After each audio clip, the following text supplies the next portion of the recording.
Guys, I thought we left this back in 2020. Why are we continuing to have this? Why? Why? Did we not learn from our past mistakes with the Nets? Did we not learn anything?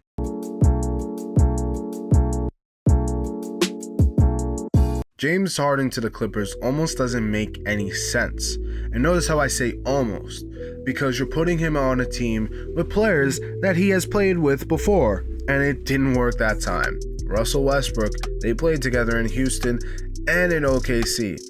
Didn't work out. I don't see this working out. I don't see where it does. But I do see one possibility where this could possibly lead to a championship. But all other roads lead to destruction, chaos, and a whole lot of money spent in other places.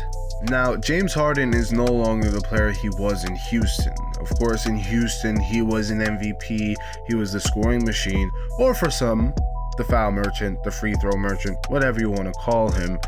Regardless, James Harden is a Hall of Famer, first ballot, no questions asked. But here's the thing. When you put him on a team with Westbrook, Kawhi, and Paul George, what do you get? It's a little bit of chaos on paper, but it could be a beautiful choreographed dance because Kawhi Leonard is the mid-range guy. He is deadly inside that 2-point, and there's no stopping him. Paul George is a shooter, and yes, we had Pandemic P, we had PG 13%. I understand, guys have their off days, sometimes weeks, but Paul George, when he is on, is one of the best players in the NBA. And you also have Westbrook, who has kind of rejuvenated himself with the Clippers, playing a little bit better than he did with the Lakers. Not all the way back, but he's somewhere there.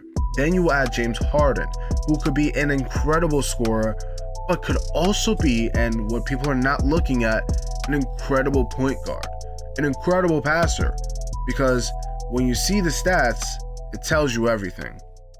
From 2017 to 2020, James Harden was averaging 33 points a game. It was incredible. It was nothing we ever seen before.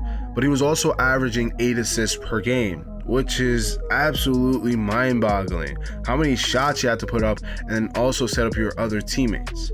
Then, from 2020 all the way to now, James Harden is averaging only 22 a game. A big drop-off, but he has 10.5 assists per game. It's incredible because we all knew James Harden as the ball hogger, the guy who wanted the ball 100% of the time, no questions asked.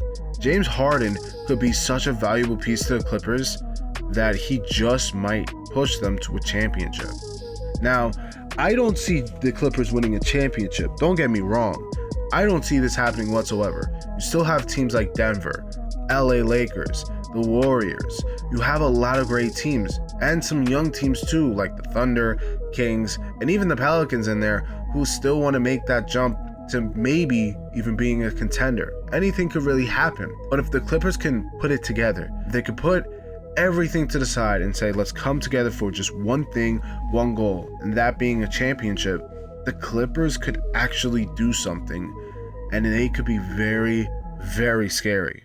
Now let's talk about the obvious negative, the fact that super teams don't work anymore. The last super team to win was the 18 Warriors. In 2019, it was the Raptors. In 2020, it was the Lakers. 2021 was the Bucks. 2022 was the Warriors again. And then in 2023, it was the Nuggets. And in all those years, all the teams that had stacked the deck, like the Suns and the Nets, were favored.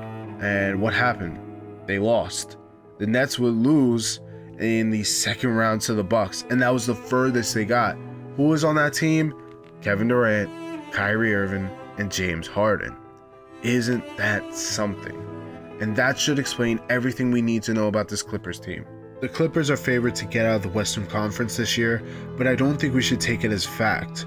Realistically, the Clippers may just lose in the second round. I think we need to remember where all these super teams went wrong. It was stacking the deck. And that's what the Clippers did. They stacked the deck. But I don't think it's going to work out for them. We've seen it too many times, and I will not be fooled once again into believing a super team will win a championship. To be honest, I don't think the Clippers make it out the second round. I think that's as far as they go. And if they do, I'll be shocked. This trade does nothing for the Clippers, will make them another second-round exit. Thank y'all for listening. Thank y'all for watching. As always, peace.